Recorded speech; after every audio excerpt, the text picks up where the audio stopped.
जय हिंद दोस्तों। हम लोग इस वीडियो में मूल विधि का एक टॉपिक डिस्कस करने वाले हैं जिसका नाम है आयकर अधिनियम 1961। दोस्तों, मूल विधि की हमने 22 क्लासें डाली थी। एक क्लास हमसे स्किप हो गई थी, छूट गई थी, तो वो क्लास थी आयकर अधिनियम की। तो कमेंट में स्टूडेंट ने बताया, तो ये क्लास आज लेकर के आए। इस क्लास को हम लोग कंप्लीट करेंगे। टोटल 23 क्लासें मूल विधि की हम लोगों ने कंप्लीट करी है। यहाँ से पूरी क्लास मूल विधि के सारे टॉपिक क्लियर हो जाते हैं। तो दोस्तों, आज के वीडियो में हम लोग आयकर अधिनियम 1961 को विधिवत पढ़ेंगे, बिल्कुल जैसे पिछली क्लासों में हम लोग देखते थे, बेसिक से लेकर के एडवांस लेवल तक। पूरा 2025 का जो आयकर अधिनियम है कब से लागू होगा, क्या चीज़ें थी उसमें, वो भी आपको यहाँ पे डिस्कस हम लोग करेंगे। तो चलिए दोस्तों, आज की क्लास हम लोग शुरू करते हैं। उससे पहले जितने लोग चैनल पे नए हैं वो लोग चैनल को सब्सक्राइब करके ज़रूर रखें और बेल आइकन को प्रेस करना ना भूलें, ताकि जितने वीडियो बनाएंगे उनका नोटिफिकेशन आपको मिलता रहेगा। तो चलिए दोस्तों, क्लास को देखते हैं। तो आयकर अधिनियम के बारे में पढ़ने से पहले उसका इतिहास हम लोग देख लेते हैं, क्या इसका इतिहास रहा है। तो ये आयकर अधिनियम का इतिहास है। इतिहास में हम लोग ये देखने वाले हैं कि आयकर अधिनियम का जो आज टैक्स हम लोग देते हैं, जो टैक्सेशन सिस्टम आज है, क्या प्राचीन काल में भी इसी तरीके से टैक्सेशन सिस्टम था? तो बिल्कुल था। प्राचीन काल में भी शासकों एवं राजाओं द्वारा विभिन्न तरीके से टैक्स भारत में लगाए जाते थे। अब सबसे पहले अगर पुरातात्विक साक्ष्य की बात करें तो कराधान का उल्लेख मिला, जिसमें अशोक के लुम्बिनी लेख यानी स्तंभ लेख में इसका उल्लेख मिलता है, जहां पर उसने आय का 1/8वां भाग लेने के लिए बात कही थी। उल्लेख मिलता है आय का 1/8वां भाग। तो सबसे पहला जो उल्लेख मिलता है कहाँ से मिलता है, तो अशोक के लुम्बिनी लेख से। बौद्धयान ग्रंथ में भी उल्लेख मिला है, राजा का प्रजा से जो 1/6वां भाग लेते थे, वहां पर कितना लेते थे, 1/6वां भाग। ठीक है, लेकिन अशोक के लुम्बिनी लेख में कितना मिलता है, 1/8वां भाग। देखो, ये भी आपको थोड़ा सा बैक में जानना पड़ेगा, समझना पड़ेगा कि क्या प्राचीन काल में अगर इतिहास में अगर इस तरीके से व्यवस्था थी टैक्सेशन का, तो कितना था, किससे किसके किसके समय पे था, क्या था, ये चीज़ थोड़ा सा हम लोग समझ लेते हैं। ठीक है, इसके बाद जो टॉपिक है, टॉपिक से ही जुड़ा हुआ सेगमेंट ये भी है, लेकिन इसको भी समझना जरूरी है। अब क्या है कि 1857 यानी आज 1857 की जो क्रांति हुई उसके समय ब्रिटिश सरकार द्वारा राजकोष को भरने के लिए पहला आयकर अधिनियम फरवरी 1860 में वित्त मंत्री जेम्स विल्सन के द्वारा लाया गया था। तो पहला जो आयकर अधिनियम 1857 में, या आपसे ये पूछ ले पहला आयकर अधिनियम ब्रिटिश द्वारा कब लाया गया, तो कब लाया गया, 1860 में। कब, 1860 में, फरवरी 1860 में लाया गया। उस समय वित्त मंत्री कौन थे, तो जेम्स विल्सन थे। कौन थे, जेम्स विल्सन। तो ये भी पॉइंट आपको अच्छे से याद रखना है। अगला है कि इसके 4 आधार थे जिन पे टैक्स लगता था। 4 आधार कौन कौन से थे, वेतन एवं पेंशन यानी आपकी जो सैलरी वगैरह होती है उसमें मिलते थे, भू संपत्ति पे लगता था, प्रतिभूति यानी सिक्योरिटी पे लगता था, वार्षिक और लाभांश पे लगता था।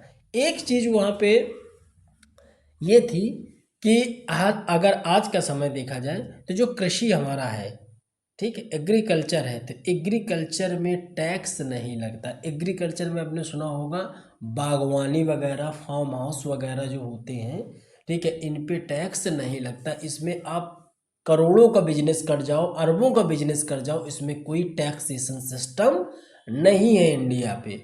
लेकिन जब 1857 के समय, ब्रिटिश सरकार के समय, इनमें टैक्स लगता था। इनमें टैक्स लगता था। तो इस पॉइंट को थोड़ा सा आप लोग अपने दिमाग पे रखिएगा।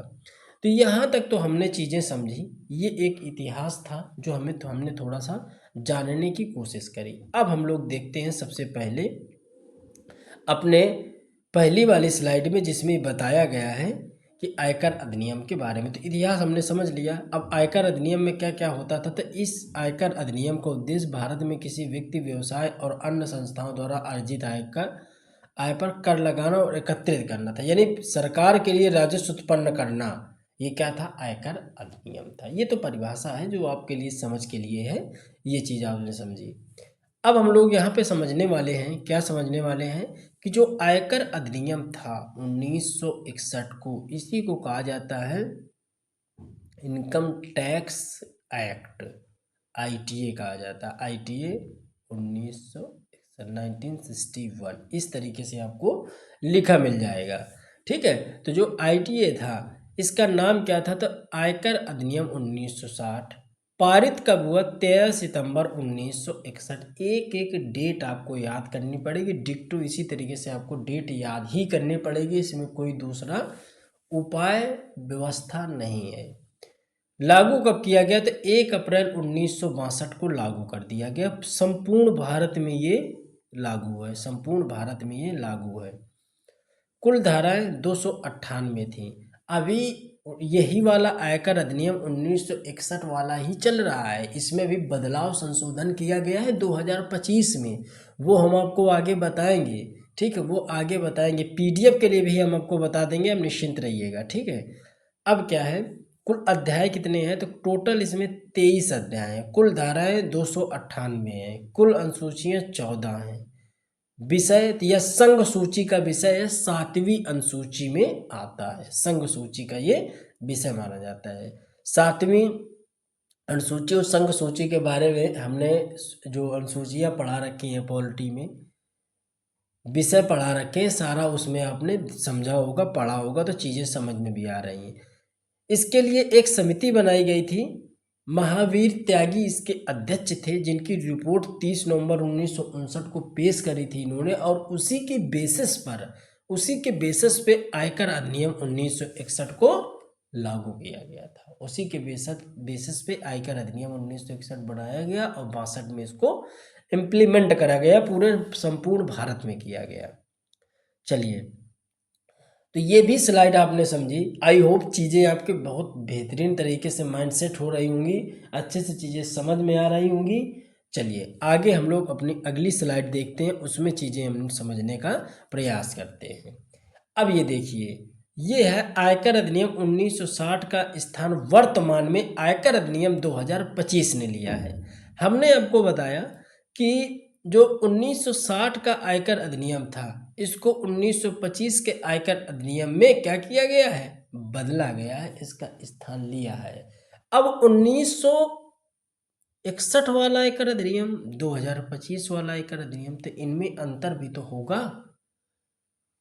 क्या अंतर है दोनों में, वो चीज़ हमको यहाँ पे समझने की ज़रूरत है। तो दोनों में क्या अंतर है, तो इसको जो आयकर अधिनियम 1960-61 वाला था, इसको पारित किया गया 13 सितंबर 1961 को, लागू किया गया 1 अप्रैल 1962 को।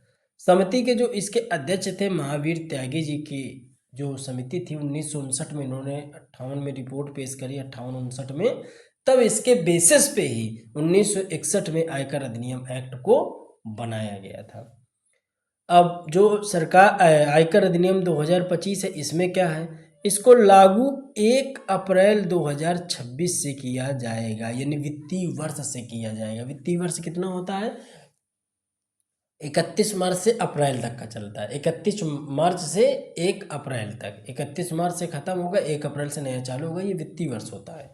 तो इसको लागू 1 अप्रैल 2026 से किया जाएगा। ये पहली बार जो टैक्स का संकलन करेगा वो 2027 में करेगा।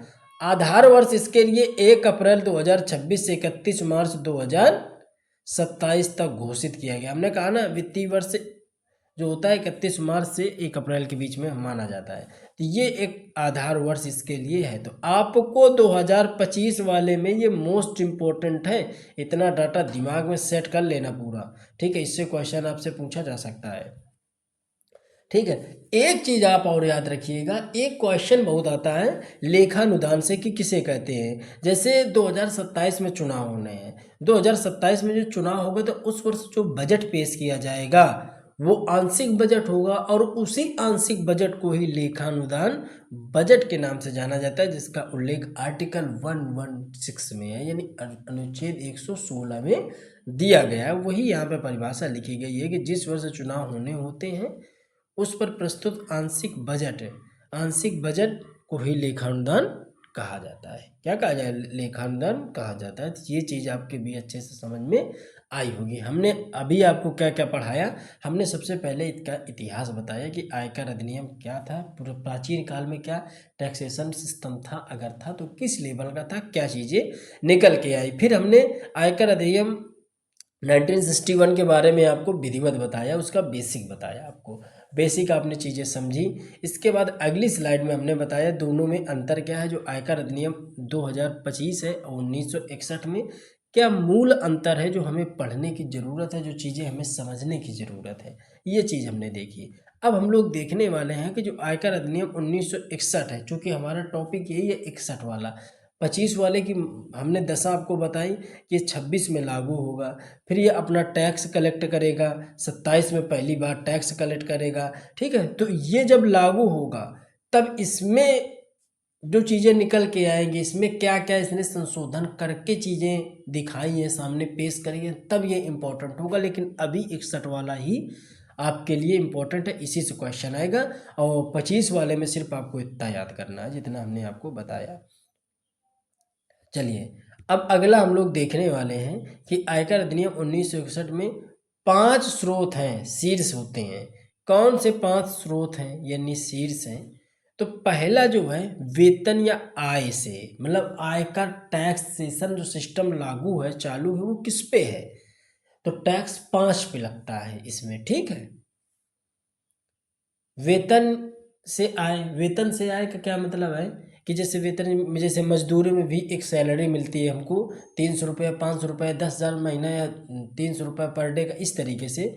पेंशन पे, ग्रेजुएटी पे, कमीशन या शुल्क पे। दूसरा है गृह संपत्ति से, जैसे किराया वगैरह खाली संपत्ति से, इससे भी हमको मिलता है। पूंजीगत लाभ से आए, यानी कि जो शेयर वगैरह बेच करके हम लोग कमाते हैं। व्यवसाय पेशा से आए, जैसे व्यवसाय पेशा, ब्याज, बोनस, लाभ, इनसे की जो हमें आय मिलती है वो व्यवसाय या पेशा से है, जो टैक्स लगता है।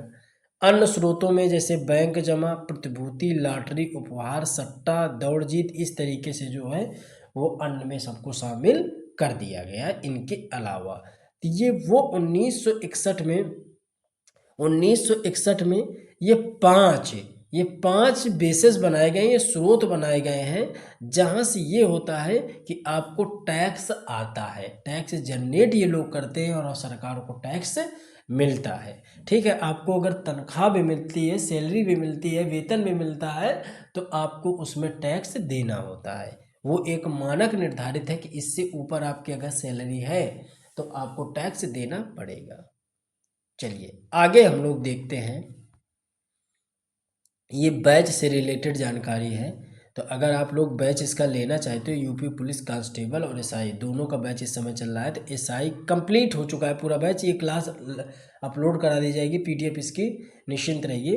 तो अगर एसआई का आप बैच लेंगे तो 15 साल के सॉल्व पेपर आपको मिल जाएंगे पीवाईक्यू के रूप में, जो इम्पोर्टेंट सब्जेक्ट के होते हैं 15। और ये पूरा जीएस जीके मिल जाएगा, यूपी स्पेशल मिल जाएगा, उत्तर प्रदेश मूल विधि और संविधान, दरोगा के लिए मूल विधि और संविधान, ये यानी 4 बुकलेटें आपको यहाँ पे मिल जाएंगी। लेकिन अगर कांस्टेबल के लिए लोगे तो मूल विधि का यहाँ कट जाती है बुकलेट, वो आपका ये 4 मिल जाते हैं। इसमें हमने आपको स्टैटिक भी कराया है, ठीक है। दरोगा के लिए स्टैटिक की भी पीडीएफ हमने लगवा दी है। तो दोस्तों ये पूरा है, अगर आप चाहो तो इसका बैच ले सकते हो, आपको पीडीएफ से कुछ भी कंटेंट नोट करने की ज़रूरत नहीं पड़ेगी, सिर्फ आप वीडियो देखिए और आपको कंटेंट अच्छे से मिल जाएगा पीडीएफ फॉर्म में।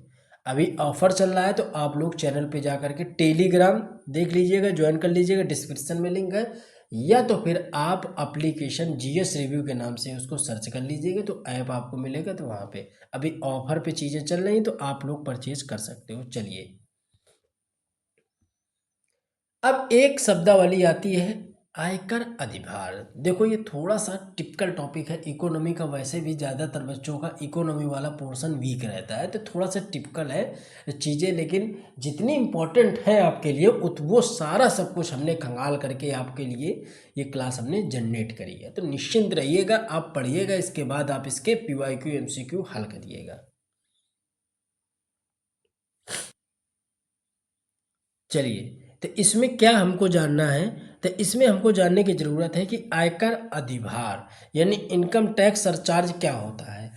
यानी कि टैक्स के ऊपर टैक्स लगाना, ये क्या होता है, आयकर अधिभार। लेकिन इसी से जुड़ी एक शब्दावली है शेष की, इसी से जुड़ी एक शब्दावली है शेष। शेष क्या होता है, हमने आपको बताया टैक्स के ऊपर टैक्स लगाना सरचार्ज कहलाता है यानी अधिभार कहलाता है। लेकिन विशेष उद्देश्य की पूर्ति के लिए या किसी विशेष वस्तु पर लगाया जाने वाला कर या उपकर क्या कहलाता है, शेष कहलाता है। क्या कहलाता है, शेष। शेष के उदाहरण है जैसे स्वास्थ्य, स्वच्छ भारत, शिक्षा, पर्यावरण, ये इसके उदाहरण हैं। लेकिन 2021 में इनकम टैक्स में सभी प्रकार के शेष को हटाकर अब केवल शिक्षा और स्वास्थ्य पर ही 4% का शेष लगता है। वेरी वेरी इंपॉर्टेंट है।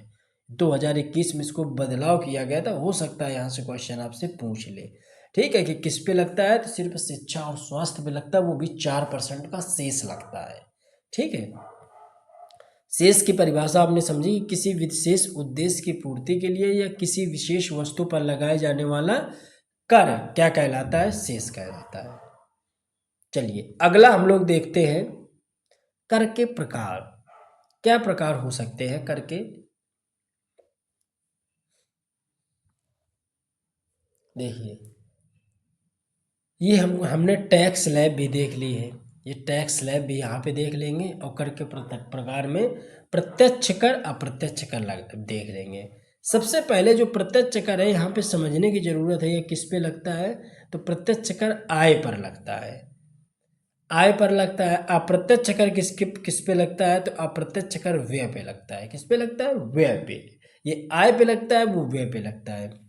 प्रत्यक्ष कर के उदाहरण हमने लिखे हैं, और डायरेक्ट उदाहरण से ही आपसे क्वेश्चन पूछ लेता है, ये इंपॉर्टेंट है। पूछ लेगा कि स्टाम्प ड्यूटी किस प्रकार का कर है, प्रत्यक्ष अप्रत्यक्ष किस तरीके का कर है, टैक्स है, तो आपको बताना होगा। तो आपको उदाहरण इसके अच्छे से ध्यान रखने होंगे।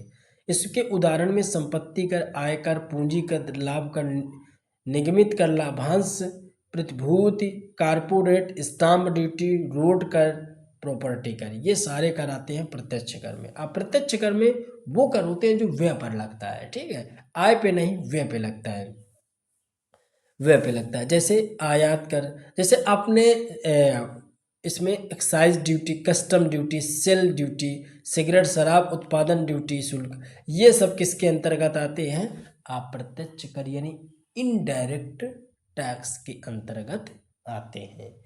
जैसे आपने मान लो कि बिस्किट का पैकेट खरीदा, ठीक है, बिस्किट का पैकेट आपने 5 रुपए का खरीदा, तो आपने पैसा उसको क्या किया, व्यय किया, दिया पैसा उसको दुकानदार को। आपको पैसा मिला तो नहीं, आपने पैसा उसको दिया, तो उसको वो हो गया व्यय।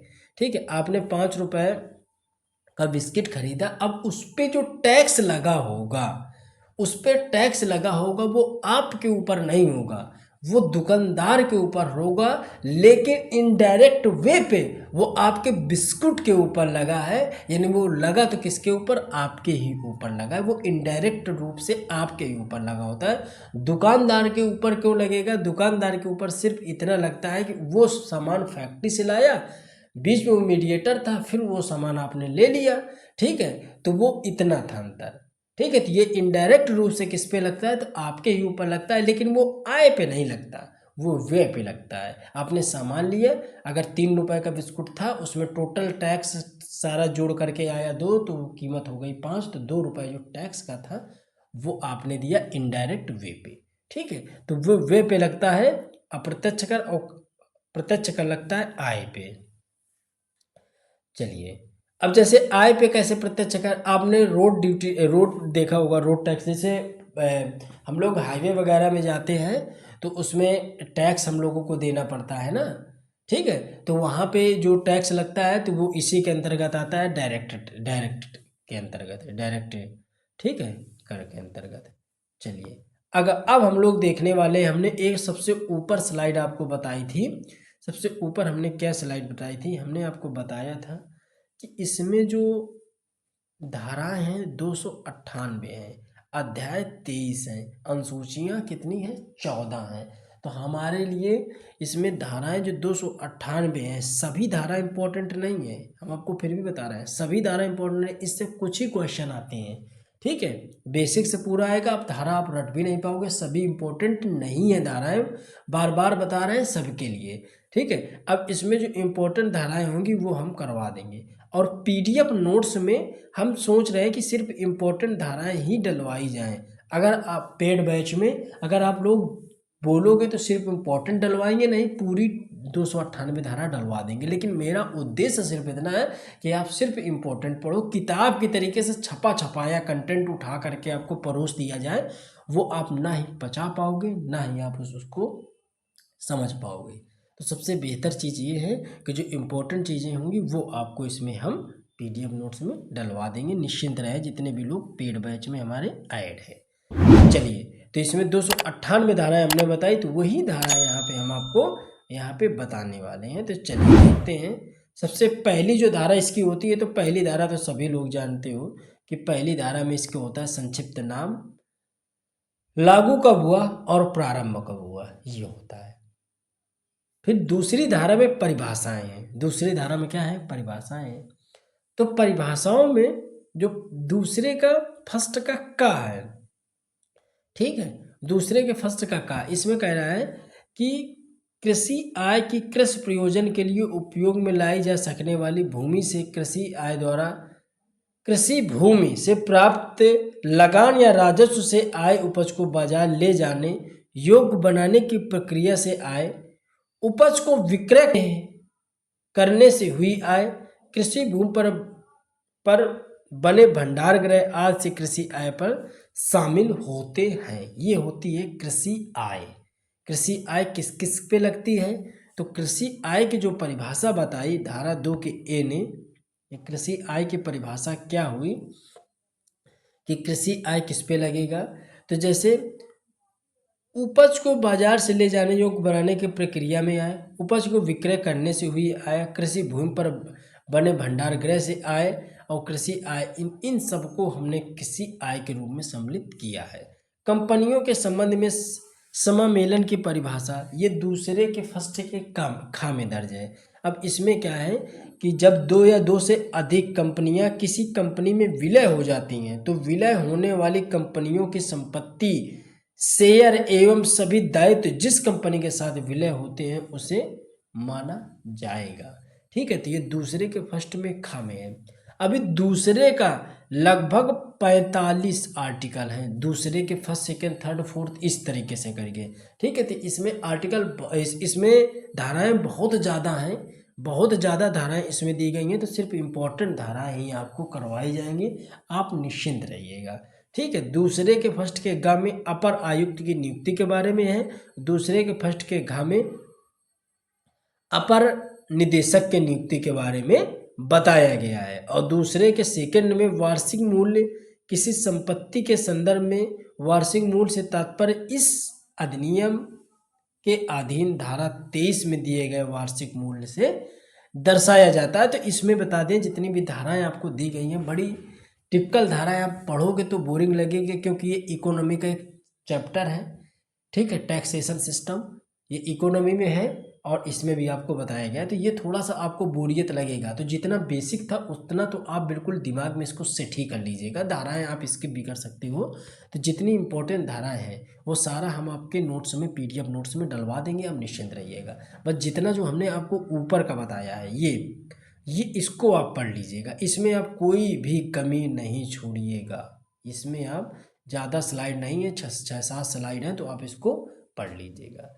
तो दोस्तों ये पूरी मूल विधि जो है वो हमारी कंप्लीट हो चुकी है। अब कोई भी टॉपिक नहीं स्किप है, सारे टॉपिक कंप्लीट कर चुके हैं। इसमें आपको अब कहीं इधर उधर भटकने की ज़रूरत नहीं पड़ेगी, सारा हम लोग यहाँ पे कंप्लीट कर चुके हैं। तो निश्चिंत रहिएगा, इसके पीडीएफ पेड बैच में हम आप लोगों के लिए लगवा देंगे। ठीक है, पेड बैच में लगवा देंगे, तो आप वहाँ से इसको डाउनलोड कर लीजिएगा। जो लोग बैच लेना चाहते हैं, फुल बैच है, ऑफर में है, अभी आप लोग परचेज कर सकते हो।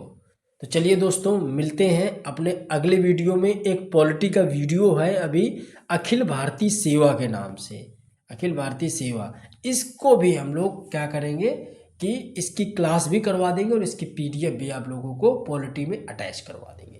तो चलिए दोस्तों, मिलते हैं अपने अगले वीडियो में। वीडियो पसंद आया तो इसको शेयर ज़रूर करें। जय हिंद, जय भारत।